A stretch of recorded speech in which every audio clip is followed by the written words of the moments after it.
Welcome to another CEO Wisdom podcast. We have Ignacio Parada da Fonseca with us today. He's CEO and founder at Bioelements in Chile. He's an entrepreneur since a couple of years. I would say, I see that Forbes here. I see that you've been executive director at La Biobolsa Chile, and and emprendedor and entrepreneur at Endeavor Chile as well. So, Ignacio, welcome to the podcast. Tell us a bit more about yourself and what you've been up to as of late. Thanks, Charles, for the invite. It's cool to be here.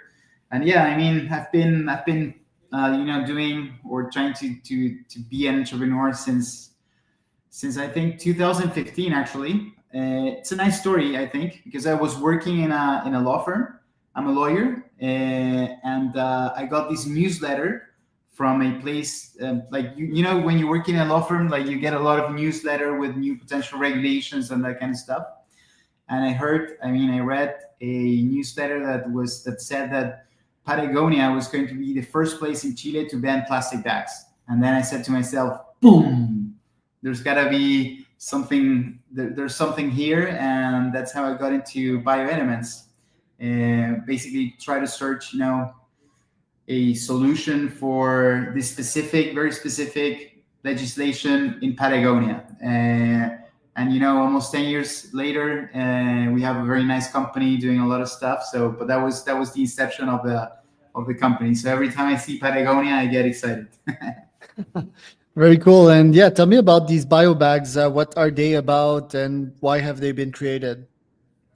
Yeah. So well, we started with only one formulation. The idea was to make a bag that passed Patagonia's law, and that same law, from like in basically in 1 year, that same law spread like a virus in Chile, and basically in 1 year the whole country had the same law. So that was very explosive for us at the moment, because we started like with one company, our first client was a pharmacy called Salco brand in Chile. They have like 600 or 700 stores, and we started with, I think, 3 or 4 stores.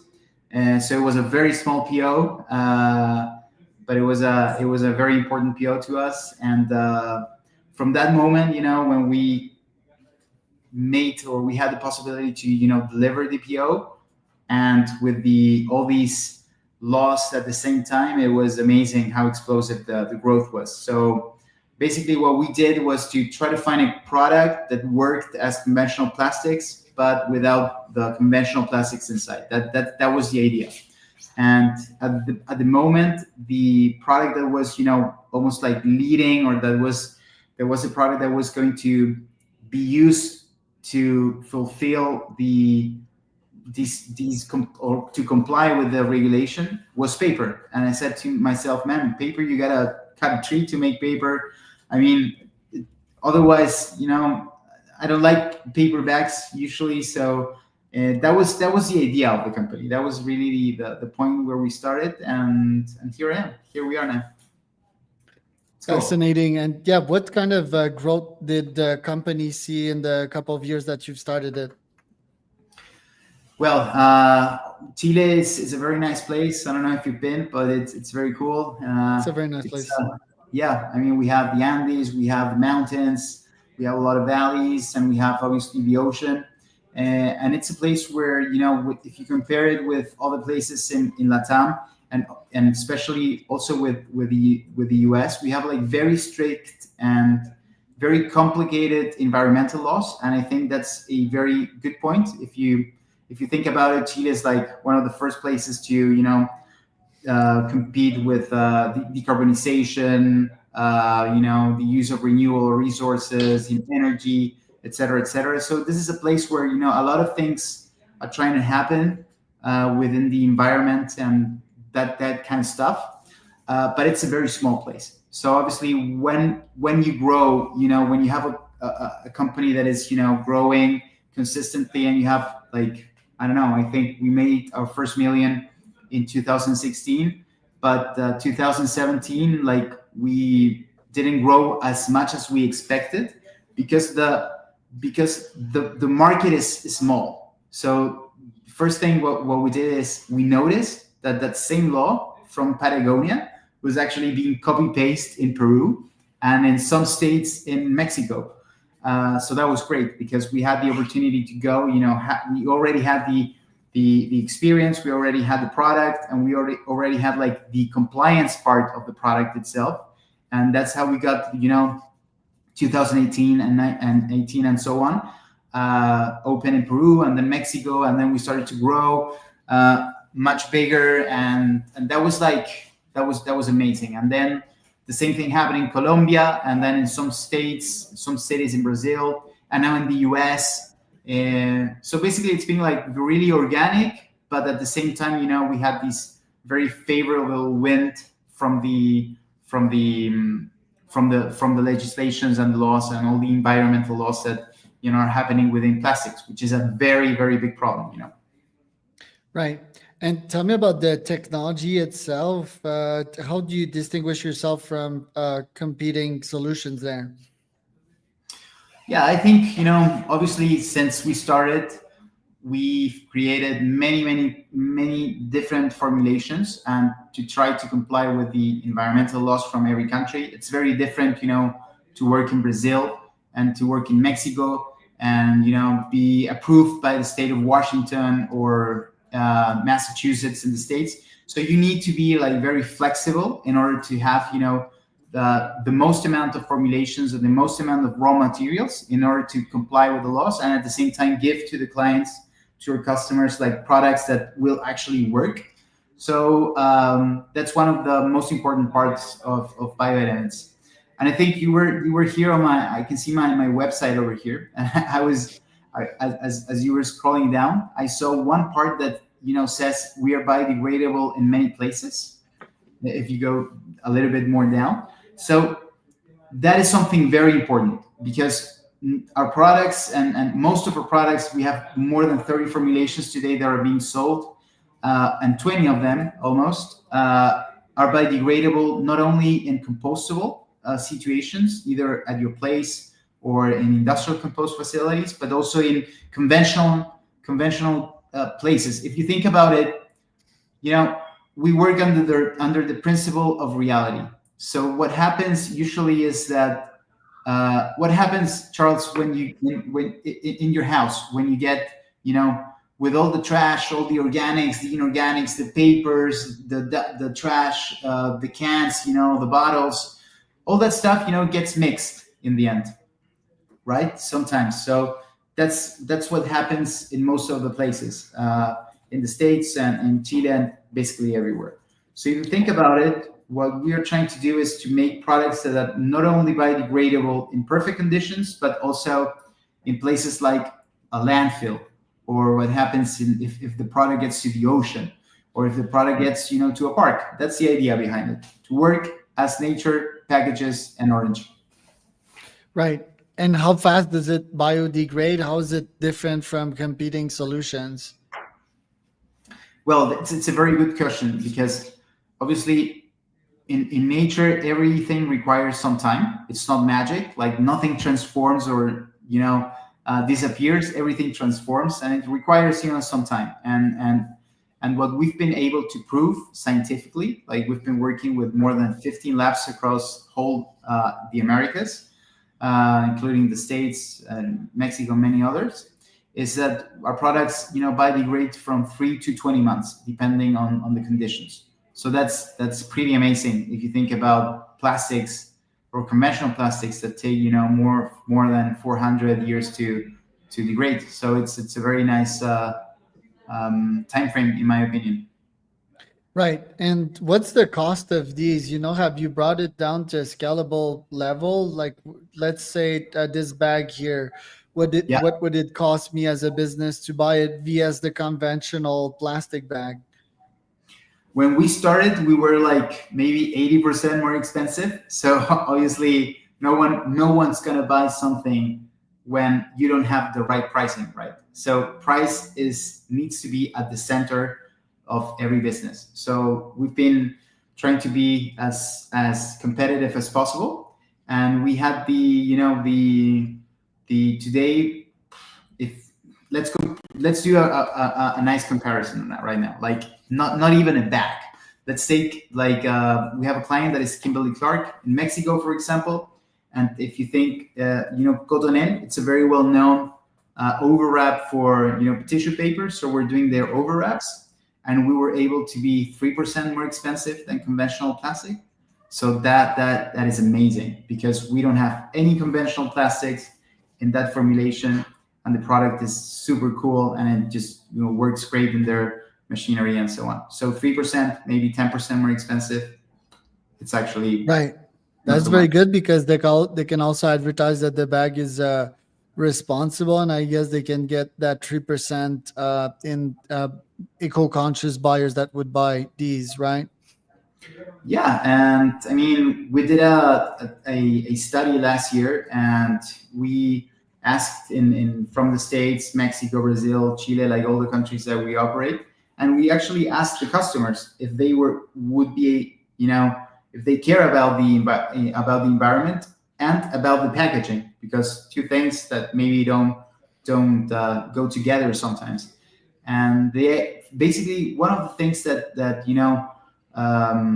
I was very impressed by is that people feel guilty about the amount of packaging that they are receiving at their houses, and that's something that guilt.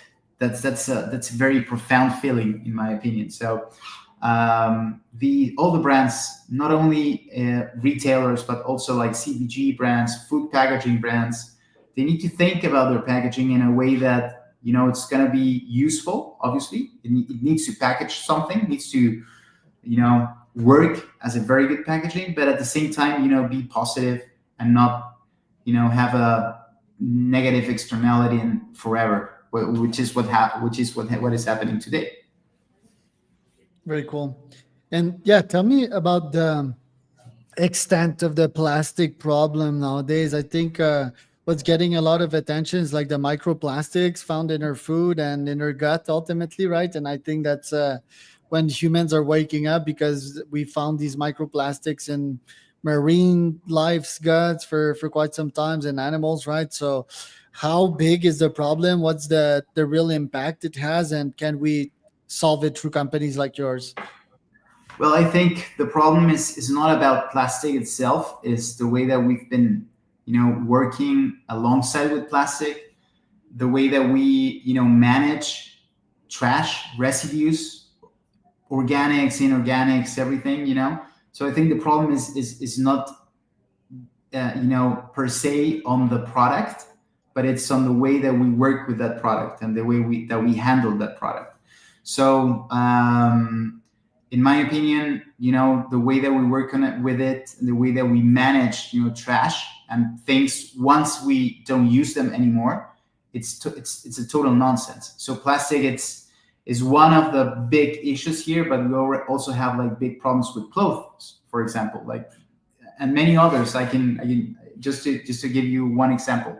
So I think that we need to invest time and efforts in order to create new materials that work accordingly to the imperfection of the way that we manage trash.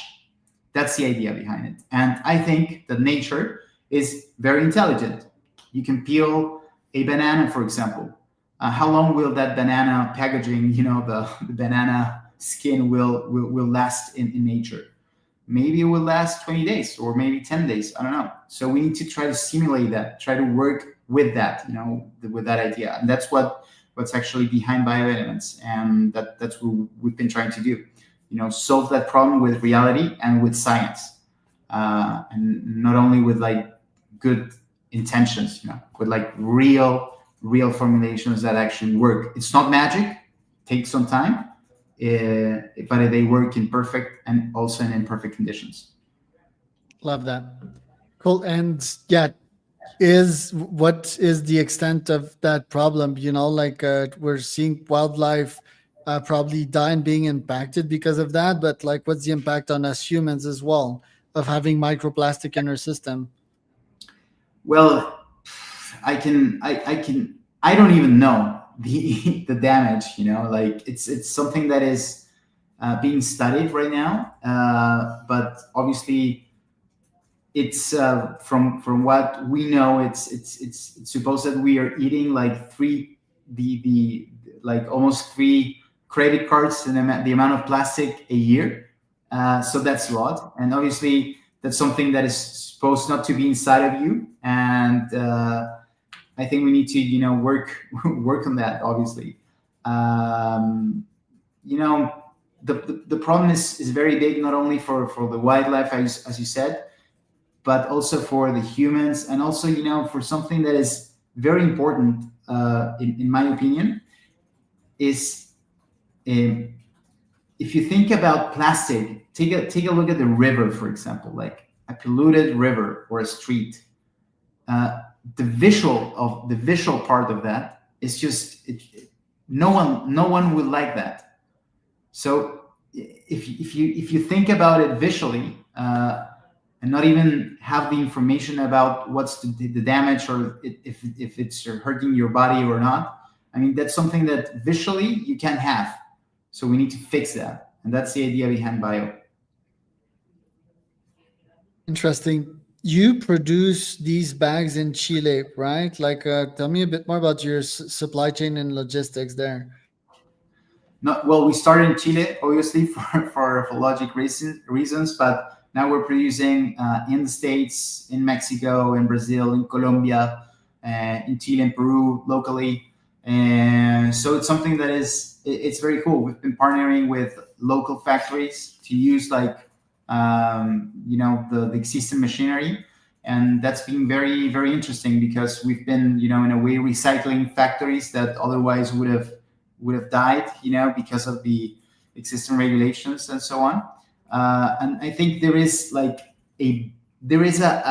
idea of banning, plastics, which in my opinion could be good, but you need to create like an environment of innovation behind. Otherwise, it's very easy to ban something, but if the next thing that is coming is worse than what you're banning, then obviously it makes no sense, right? So, in my opinion, every legislation should be, or needs to be, open in a way that companies can actually move towards doing something different and breaking the status quo, which is the most difficult part in every industry. And that's what we've been trying to do. So you just book a flight to the US. You get there. You explore the manufacturer, right? Like the plant, if it fills your criteria, if it has the right machinery, and then you give them the magic solution, right? The formula to inject in their machine instead of plastics, and on the other side, you get a bunch of bags, and that's it. That's it. Yeah. I mean, obviously it has It's some, pretty complicated. It looks yeah. complicated to do, right? Like it's way more complicated than that. Yeah, a little bit, but that's, to sum up, that's basically what we do. Is we have our own lab where we create the formulations, and we say, okay, so in order to do, for example, an overwrap for a tissue paper company, we need to have X, Y, and Z. We need to mix that. Once we do that, we mix all the resins or the bioresins, and then we have a compound of that product, and then we have a pellet. We have to pelletize that stuff, that formulation, and then we go with that formulation and the pellets to the existing machine. We see if they make a fit with our experience on extruding, and then we get the product out. It's not that complicated. The complicated part is in the formulation. It's in the way that you need to mix the stuff in order for that stuff, for that product, to work just as well as conventional plastic. That's the idea. Very interesting. So, what are your top goals for this year? What do you want to achieve? Many thanks, many thanks. Well, we want to keep being, financially sustainable, which is one of our biggest, stuff. We've been investing a lot of money in the last couple of years, so obviously we need to keep on the track on being financially sustainable. Otherwise, you're an NGO, and we're not an NGO. We're a company, and we've had, like from the inception of the company, financial sustainability in our core. So it's something very important. Second of it is like create new products. I think we believe there's a super big opportunity in the United States right now because of different laws that are passing, and that are in a way incentivizing the use of alternative products to conventional plastics. And I think we can be a very good opportunity. I mean, a very good alternative for these kind of products, especially CPG products like over wraps for tissue paper and that kind of stuff, where you actually need packaging, right? Or for food containers as well. And we really want to grow in that market. And I think number three would be having and keep on having a great team of people that help us to achieve our mission. Love that. Well, Ignacio, thanks for being on the podcast today. Where can people find out more about you? Well, we have a LinkedIn, Bioelements, and you're all invited to go, and our website, bioelementsla.com. So happy to see you there, and my LinkedIn is always open, so happy to talk. So that was Ignacio and Charles for another